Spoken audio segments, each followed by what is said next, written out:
I'm sorry, I did not. Oh, what are you so busy with? Oh, wait, we should start the podcast. Let's start the podcast.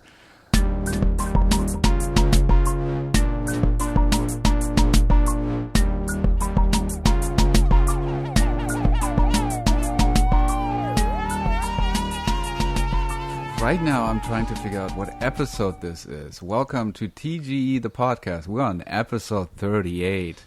We're going to be talking about a movie that is so high on the list of movies that I can watch over and over again. It's ridiculous. It's Office Space. I'm here with Tyler. Tyler, how are you?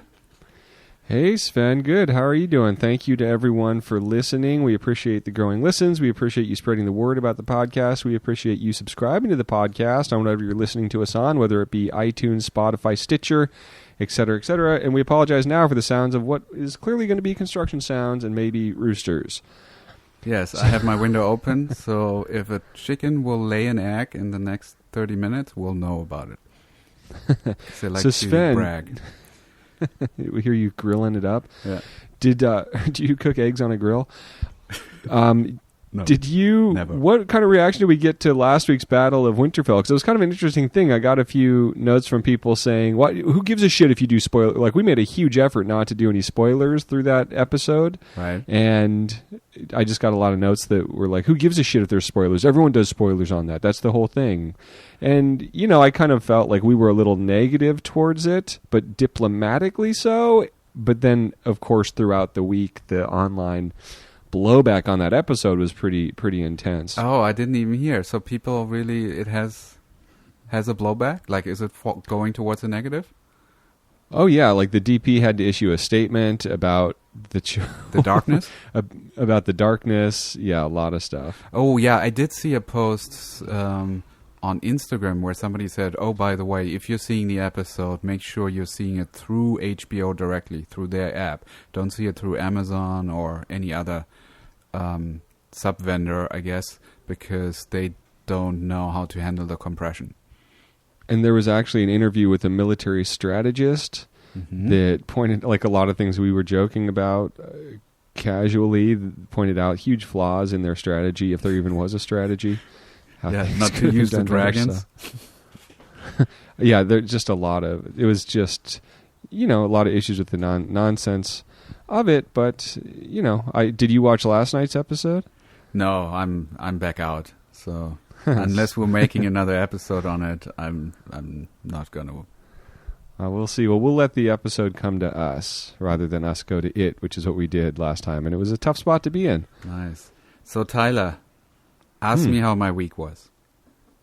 Hey Sven, how was your week? Oh, thanks for asking, Tyler. I probably skipped a whole night of sleep because I just launched the Go-To Editor course. And now we're going to be talking about the next 5 minutes or so about this because that's what we'll do.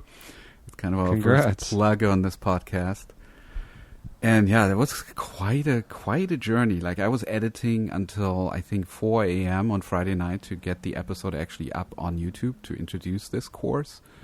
And wait, Sven, I have a question. Yes. What is the course? Oh, well, since you ask, it's a course that is, you can learn online editing, and it has really two points that I want to make in it. One is storytelling. And yes, everybody now knows that storytelling is important, but I still feel like editors do not use that storytelling muscle by far as much as they should.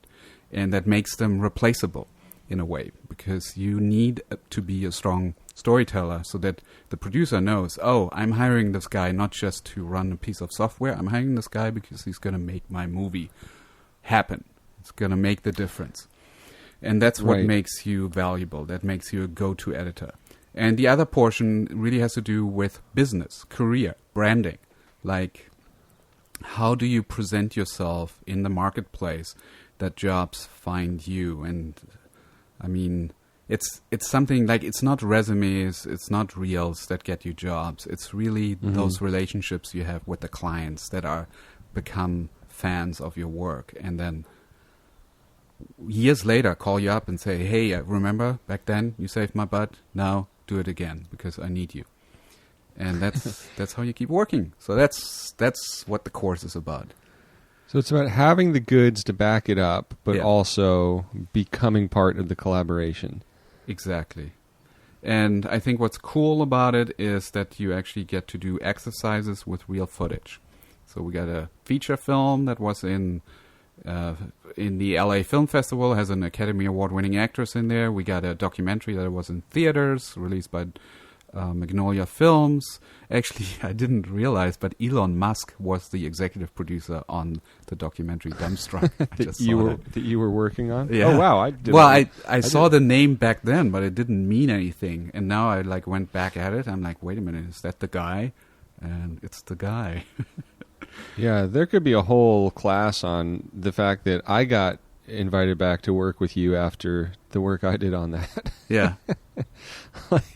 how amazing it is, because that was not my best. Huh. Which one? Dumbstruck? Yeah. Oh, cool. Remember that trailer? I sent you the trailer, and you were Yes. like, "You fucking piece of shit." What? I mean, you didn't say that, did- but that's how did I I? felt. Oh, I didn't. No, yeah, you didn't. You should have. Totally I mean, it forgot was about the fact that awful. we also cut the trailer and Yeah. had to do it You within cut a the week trailer. or something. Well, that's because I had 2 weeks and just screwed it up royally. Well, they should have. It's hard to cut trailers on projects you work on. So I. Well, you know what? It's going to be hard to talk about this also, because if we were talking about this as an anonymous movie, I think it would be much better. So maybe we'll just do that in a few episodes. I'll just start talking about this trailer I worked on for you. Oh, okay. Knowing what movie it was. Yeah. But I usually get asked to cut the trailer once the feature is done. And I usually say, "Can you find somebody else?" Because I'm at that point, I'm so emotionally dead about what are the killer scenes that need to be in there, that it's a struggle to cut the trailer. Right. And also the thing with trailers on the bigger level is that it's very rare, I feel like, that the editor gets to work on the trailer. Maybe they have some input on it, but the trailer process begins so early in the filming process. Yeah. And those things just start being cranked out while you're deep in the edit, that it's hard for the editor to be involved in a meaningful way. True. And it's funny because the last feature that I just finished, the trailer was out before I even had to cut the first act. And so I was Wow. seeing stuff where I'm I'm not, it's actually not in the movie. But it's in the trailer. Well, not to get away from your class, but traditionally in trailer editing, often, and one of my best students is an assistant editor at a trailer house now. They are given the dailies so they can start trying to figure out what the film is, so that they can then figure out what a good trailer might be. So Yeah, it's crazy. That's what happened here as well. Wow. But also we have branded content as dailies in the course. And so it's those three genres that we use so that you can be a different type of editor, or you're versatile in stuff that you work on. There are a lot of editors who only cut one thing. And I've always wanted to be in different markets. I'm cutting documentaries, features. I did do a lot of television. I don't do it as much anymore because it requires me to commute, which I don't like anymore. But it's good to also have some stuff like branded content or commercials on your reel, so that whenever that client comes and needs that, you can just spend a week or two, cut that, and get an amazing rate, because you make so much more money usually in commercials than when you do anything else, really. And you're in and out. Yeah, it's amazing to be open to those things that may not be what you set out to do. And the end game, of course, is always editing end game, or like a Christopher Nolan movie or whatever, or one of the AFI top 10 movies that I can't name. And in that process, though, you can become a much better editor by working on stuff that you may not be interested in watching. And yet it's amazing how working on something very artificial can make you better as an editor, oddly, where it might hurt you as an actor. Totally. Since we're still in infomercial mode, ask me where they can check this out. Wait, I'm in infomercial mode? Hey Sven, where? Hey, what the heck, Sven? I want to see this thing. Where can I see it? Well, I would recommend you should first go to the YouTube channel, This Guy Edits, because I also posted a video, and it's actually my fastest growing video of the year, which is titled "How to," I don't know what it's called, "How to Get a Job as an Editor," something like that.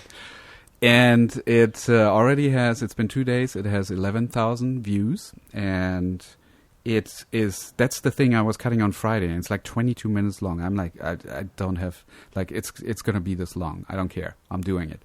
And it really talks about or shows you what the 3 key factors are, why you get hired and rehired. And I revealed those, and then you're going to be all impressed, and then you're going to want to find out more about the course. So that would be my suggested path, but you can also go directly to the course, and that would be thisguyedits.com, the go-to editor, and check it out there. Awesome. Cool. And you were going to give me some grief for not having signed up yet? Yeah. I was going to say you haven't heard anything about this because you've been so busy and out of the loop. No, I've seen the ads, and we've been talking about it for like 2 years. Yeah. Wasn't I going to edit it and shoot it at one point? Yeah. Totally. And you advised on it too. So thank you for that. And I have to give credit also to Vinny and Steve. Those are 2 guys that actually originally hailed from Nevada, from Reno. And they actually ended up partnering up with me in there. They shot the whole thing. I was on camera. They were producing the whole thing. They were cutting it, basically. I did final touches on it, but they did the bulk of the heavy lifting. So thank God that those 2 guys delivered and made it happen, because it's been a journey. And also, I think they're one of the stories that you tell a lot, the inspirational stories of people that did not start working in LA but took the plunge and went for it. Yeah, no, I mean, I think the bigger story here is that they approached me and said, hey, can we help on the channel? And then I gave them something small, like a little animation, and they just killed it. Like, because they were both like working in an ad agency, they are far superior when it comes to graphics, motion graphics, all that stuff, than I could ever spend the time on. It would take me forever. And very cool. And then I'm like, okay, let's do it again. And then they were able to cut a full episode. They started shooting stuff on their own and adding it. They brought so much ideas and creativity to it that it immediately became clear to me that these guys are exactly what this course wants to teach you, which is you are go-to editors or go-to filmmakers that just solve problems left and right for you and make life so much easier. And that's why you hire them and rehire them. So we're working on the 4th project by now. And I have a few people now that do this. Like I have Dennis in Russia. Shout out. I'm sure you're listening. I have Aaron. And we're working on a new project with Vashi, which some people might know. I'm really excited about this because I interviewed Vashi, and he's amazing on camera. Not on camera, on mic. All that stuff. Sorry, I'm blabbing. You've also reminded me that we've been torturing Ross in my not sending him voiceover. So totally, Ross. I need to get on that. I still need to give you a voiceover. I'm sorry it hasn't happened last week. I'm going to give it to you this week. Probably. This is how we communicate with people now. Oh, no. Oh, what's happened to us? And also, Mom, I'm going to call you tomorrow. I got your voicemail. Thank you for the socks. Fuck, you got your mom listening to this? Not just kidding. Me too. All right. So, Sven, yes. I think it's time that we talk about Office Space, but I actually want to share a story before I forget. Okay. That I got to interview a really amazing... I can't say who, but it was, just because of the nature of the interview and the environment and stuff. But for hours, talked to a top-level studio writer, screenwriter, one of the best, who has a great story about a screenplay. I'm not going to say the gender or anything that they wrote. Where once I say it's infamous, that kind of gives away who it is. But anyhow, there was a draft of the script that was particularly strong that the writer really liked, that they were given a ton of notes on, as always happens, that made them sick to their stomach, made them want to quit writing, made them want to quit the industry. And yet, like we talk about with editing, they ended up doing the notes. And it's a lot easier as an editor because you're kind of really just only dealing with what's been captured. Mm-hmm. With writing, it's way easier for someone to come in and be like, I think they should marry a kangaroo. To like whatever your dream project is, and just really kind of without even really reading it or paying attention to what they're reading and just feeling like giving a note. Yet for some reason, not for some reason, just for maybe where they were in their career or whatever, stuck it out and actually did these awful notes for a director that couldn't be more wrong for the project. And then when the proper director came around, they accidentally saw the really strong draft, and that's the one they wanted to make. And the moral of the story was, if this writer, as often happens and is the case now for them, had said, no, you paid for the script, you bought it, good luck with the notes you want to do, that's not the vision I have, and just made their life easier stepping away from it, which happens all the time, they stuck it out and did those notes, they got to have this great relationship when the right person came along. So it's a weird, I guess it was kind of reminded me of editing a lot, of like finding that balance of, and I don't always agree with it in terms of writing. It is very different than editing. Sometimes you just can't do the notes. It's a very different process. But it was just a good story for editors, I felt, of just doing the note. Because often gaining the trust through doing it, with editing, you're going to end up working through whatever it is. And it turned out to a great success story. Well, Steve Halfish really put it to the point. He said in the interview with me, bad ideas lead to good ideas. So never fight a bad idea, even if you already know it sucks. Don't make it about explaining to the director why this is terrible. Go with it. Do the note, and then let the process happen where you then refine it, and that's when the amazing stuff happens. And once you realize this, you can take any note. You can like look at a studio executive and think this is the craziest thing, smile and still do it, and be open-minded and surprised what comes out of it. Yeah, it's tough. It's a little different though when that director is just a bag of hyenas that's like just not at all the right person for the thing. But yes, you're absolutely right. When you have the job, you're being paid, especially for editing. Yeah. Just do it. Yeah, and you got to do it no matter what. I mean, working with a first-time director doesn't matter. You gotta treat him like he is.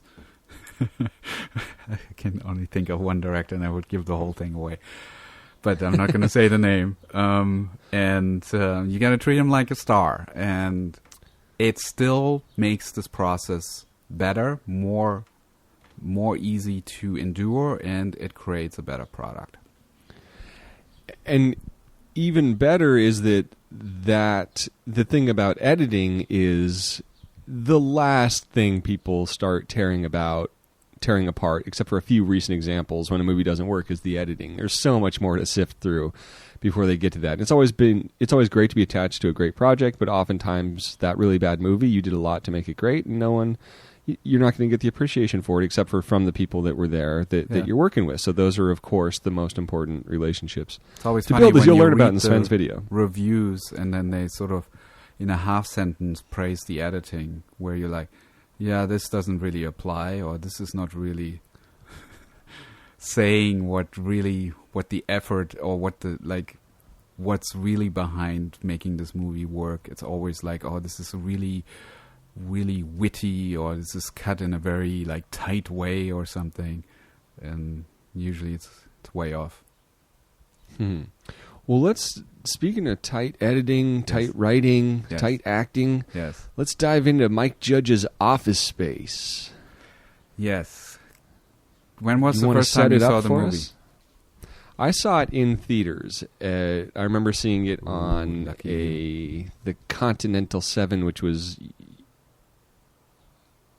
like a dome theater, like a giant anamorphic screen that I think it's now a church. It's probably a total overkill for this movie. Yeah, you think so, but there's something about seeing, and it's on film. Like even the comedies like this, it's amazing when they were truly produced and really done, and all the production value really mattered. How that helps everything. Yeah, but you could potentially watch this movie through a postage stamp and be highly entertained. Same for Apocalypse Now. I don't know. I would argue that's hard to endure on a post-it note. But I'm just saying the brilliance comes through, and likewise with this, seeing it with an audience is going to add a lot to the experience. Right. Well, I feel like Office Space is the movie that you can put on infinite loop and watch over and over again. It's so fun and entertaining and light, like so easy to consume and just like escape, that it's great. And I tell you how I first saw it. I saw it actually on the Titanic expedition on the boat. And it was one of 3 DVDs that they had Hold available. on, Sven. Yes. You were on a boat searching for the Titanic, because Yes. otherwise that's going to sound like you're 100 years old. No, I said Titanic expedition, right? So I know. Just wanted to yes, clarify. I wasn't on the Titanic. I didn't have a DVD player with me while I was on the Titanic in 1912. So I'm guessing that happened. But anyway, we were in the middle of the North Atlantic, and it was the only movie really that I could watch over and over again. And it was actually so much fun. I enjoyed it. In my bunk. So compared to the worst tragedy in naval history, it's fun. Well, who said let's take a minute of silence and then party till dawn? You don't remember that quote? Oh, that's a line from the movie? I didn't see it as much as you. I No, saw it it in was theaters. it was in the Oscar acceptance speech from James Cameron when he got his Oscar. He asked for a minute of silence, and then everybody was quiet in the room, Kodak Theater, wherever it was back in the days, Dolby Theater. And then he screamed, "Let's party till dawn." Well, let's party like hell and go through this clip. But also just Yes. the other thing that's great about this is that the trailer moments that came out of it were so legendary.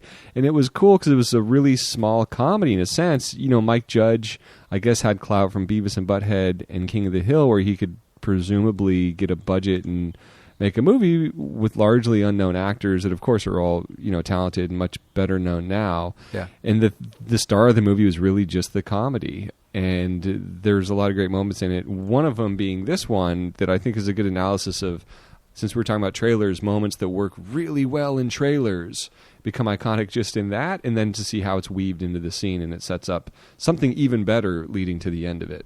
Yeah. No, I love this scene. I think it's a classic.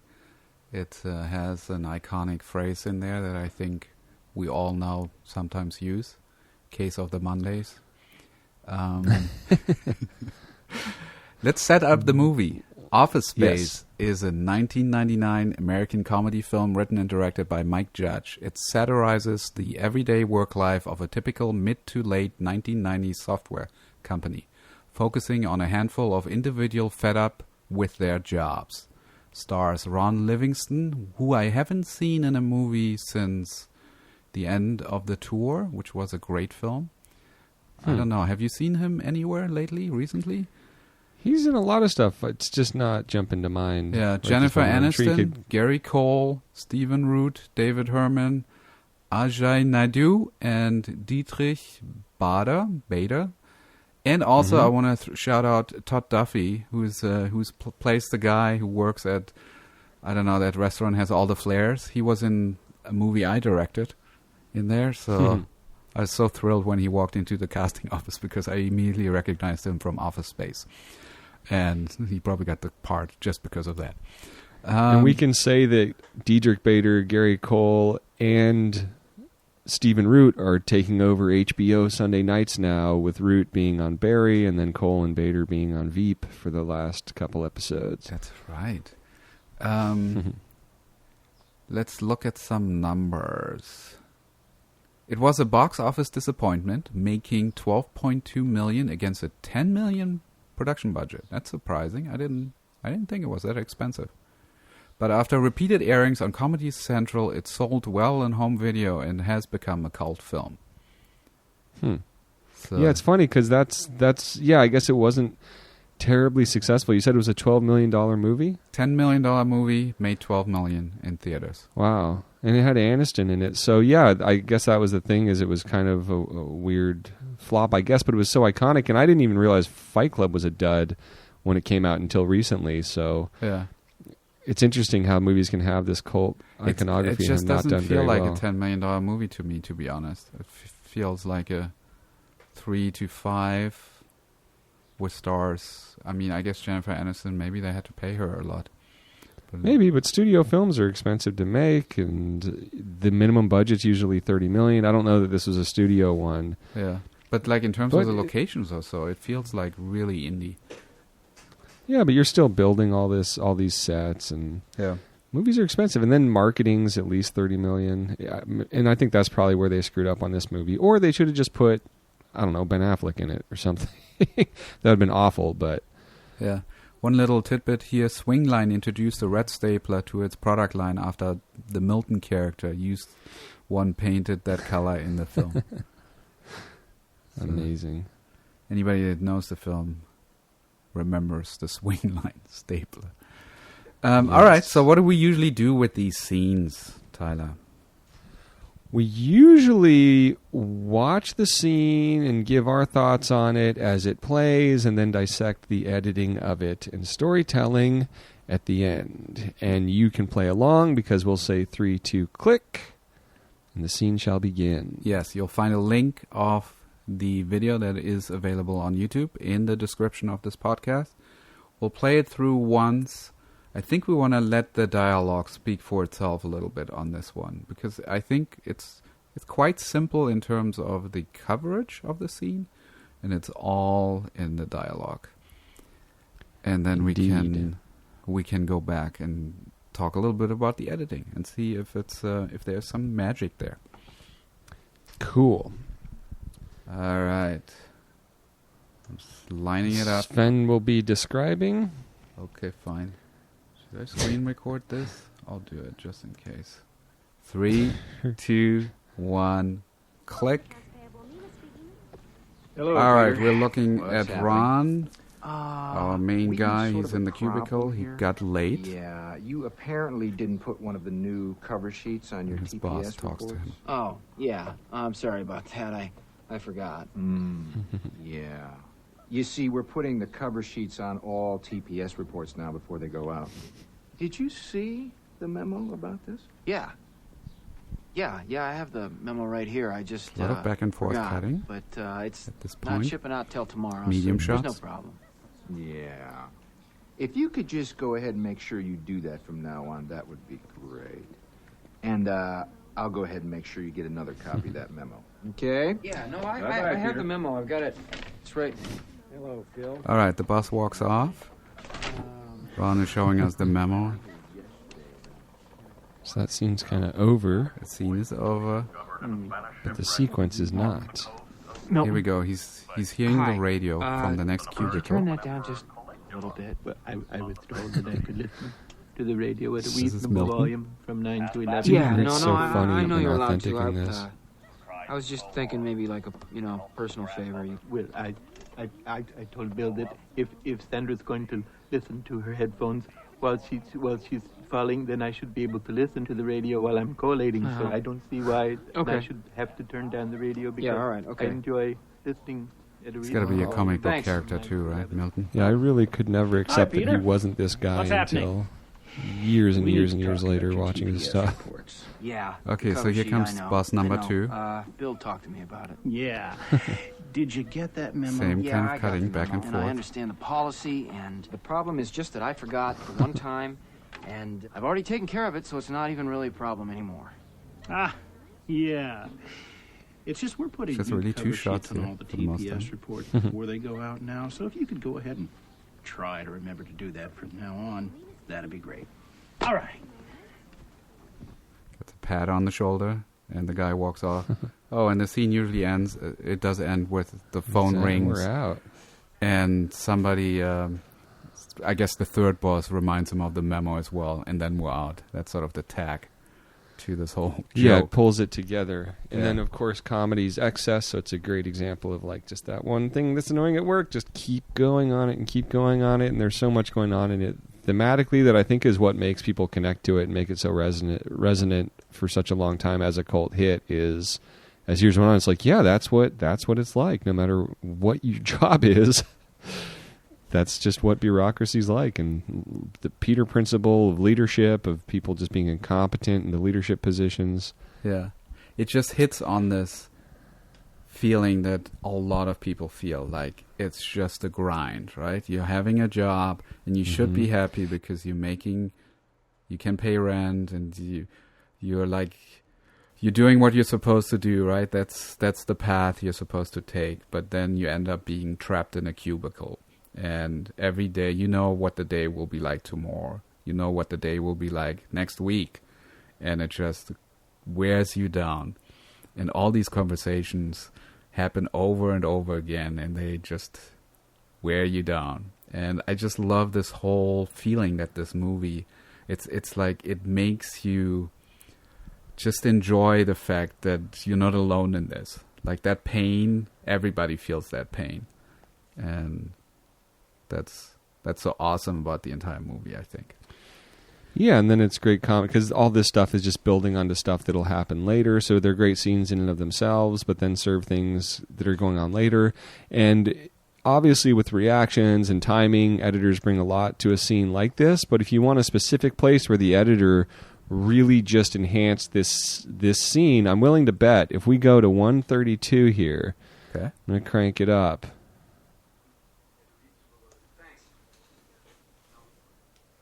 So we hear Stephen Root saying at a reasonable volume from 9 to 11. Yes. And it's word for word the same as the lines that were said earlier. Yeah. So it makes me think that those were... And of course, it's funnier because he's just repeating the thing and he's still on it, which he'd done a little bit in the scene. It makes me think that the editor just found a smart way, or someone using the craft of editing just took those lines and just threw them back in as he was turning back to his computer. And it could be a lot of reasons. Maybe it just felt like a dead spot of him sitting back down. There wasn't a cutaway or anything. We wanted to show it. Yet it just makes it much more funny to have him keep going on it as Livingston's returning to his seat. Yeah, definitely some rewriting going on in the editing, which is a big part. Telling the story in a better way, just because organically it feels better to cut it that way. Something else I want to point out is, I mean, it's so simple, and I think it's the best way to do a scene like this is once they're in these confrontations or these dialogues moments where they just go through the motion of, again, explaining why that memo is so important and what he needs to do to make sure that that cover sheet is on there. It's not like fancy coverage. There's not 4 different setups to cover the scene. It's basically a medium shot and then a reverse of that same angle or same composition.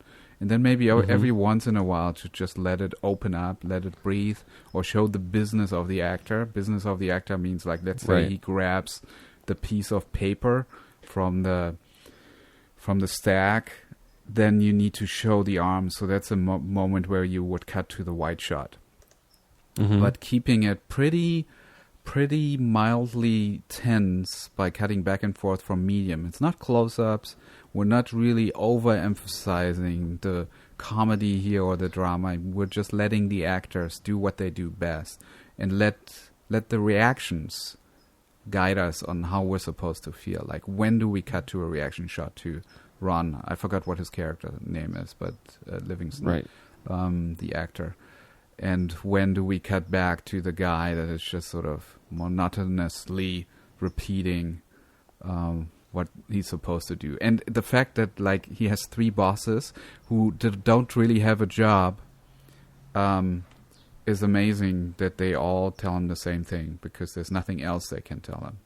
Of course. So the thing that I would say that's cool to kind of notice with the editing is, it's very simply put together, and the shots are very simple, and yet you have to remember that there are options given for all this. So a couple cool things to notice are, of course, it just makes sense in Gary Cole's medium shot that you're going to be wanting to have the business of his hand on the coffee divider cup and the coffee cup in his other hand, because he does a lot with that. Yet we're a lot tighter on Ron Livingston, more than you really necessarily need to be in a comedy scene. Typically, I feel like these are going to be a little wider, like you would use the wider medium than the medium close-up, which they're using. This is more, perhaps would be used in like an intimate moment, let's say.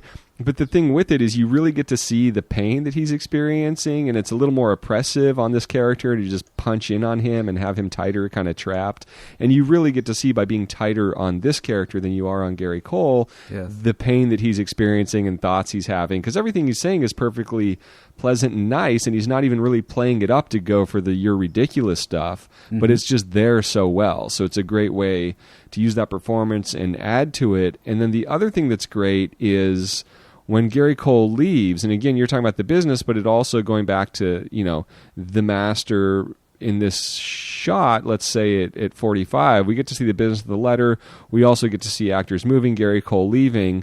But the other thing that it lets us do at 45 on that wider shot is when we come back in at 53, boom, we're suddenly now seeing the scene from a slightly different angle, which in a subtle subconscious way, and again, this angle probably existed through that entire take. You could very easily cut it with this angle on his entire performance, and it would be really good. There's just something being a little tighter added to that scene.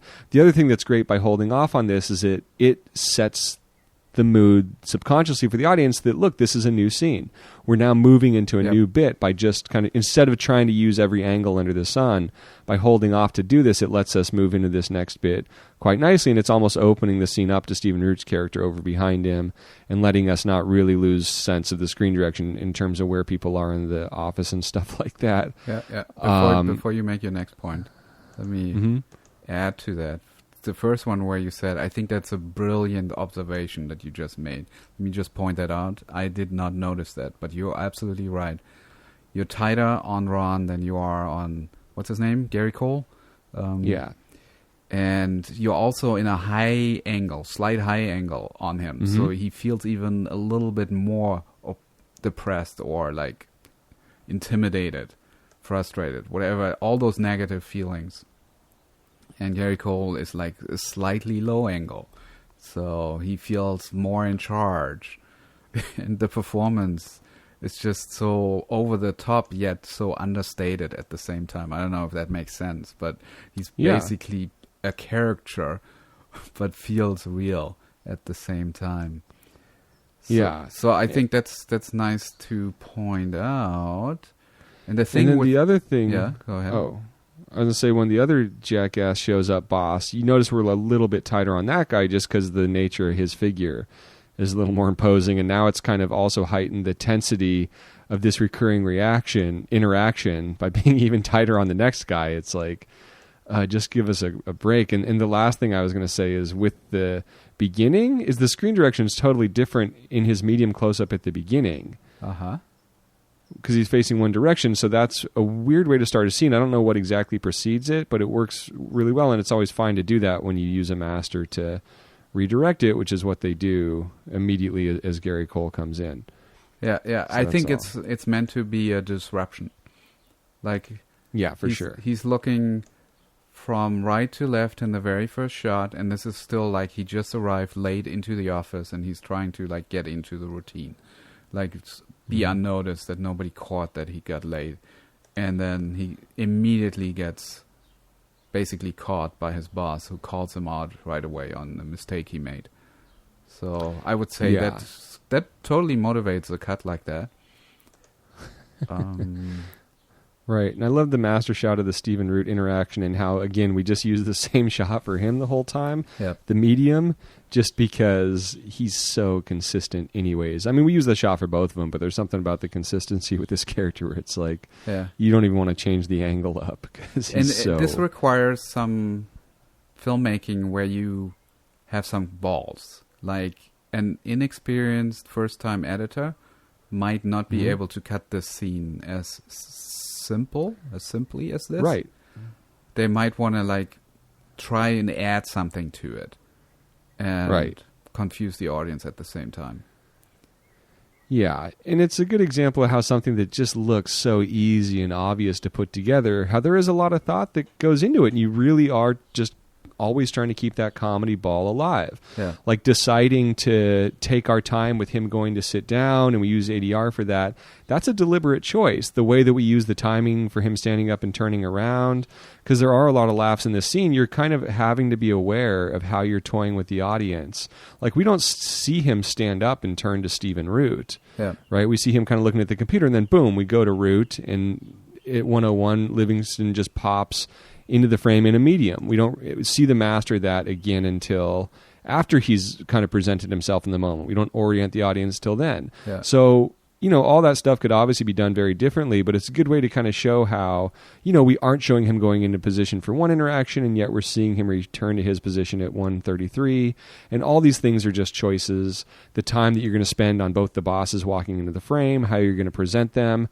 Is it funny if they're just, boom, there, like this guy at 137, or do we want to see them wind in? Like, there's just a lot of choices that are fun to toy with. Yeah, and there's a lot of interesting choices also in the composition, I feel like. And I know we're talking about editing, but let's point it out anyway.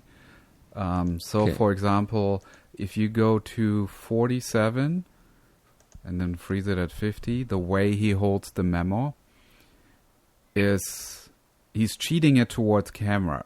And this is so, like, once you look at it, it's so obvious it's a direction, either by the DP or the director, that the memo needs to obviously be really prominent in the shot. But it doesn't feel like fake at all.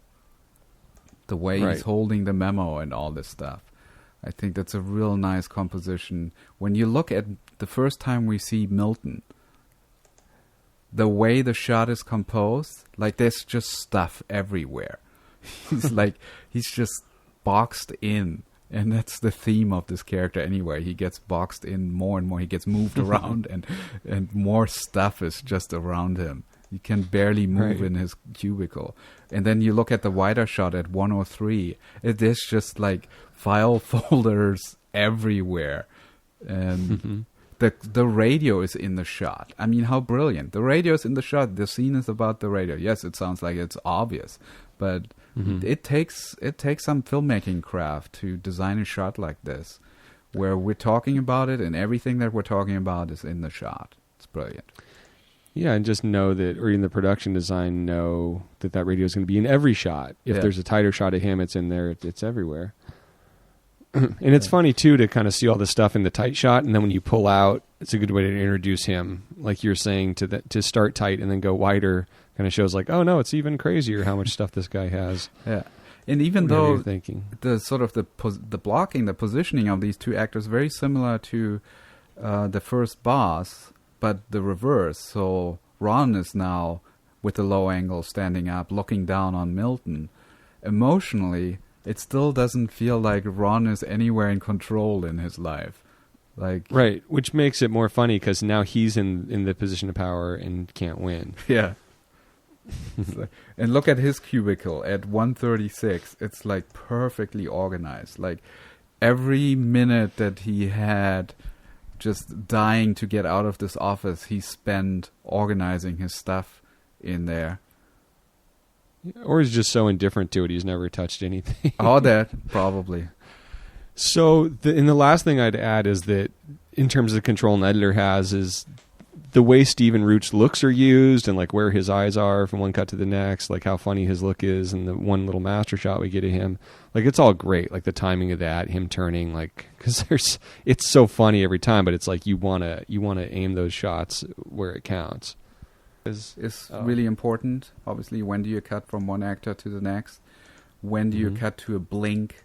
Like I noticed like a mini reaction of Ron somewhere where like boss said something and he just has a little blink there. I don't know what the time code is, but maybe play back and watch for that. When do we cut to him reacting to it? It's like these little subtleties. They just feel nice and right.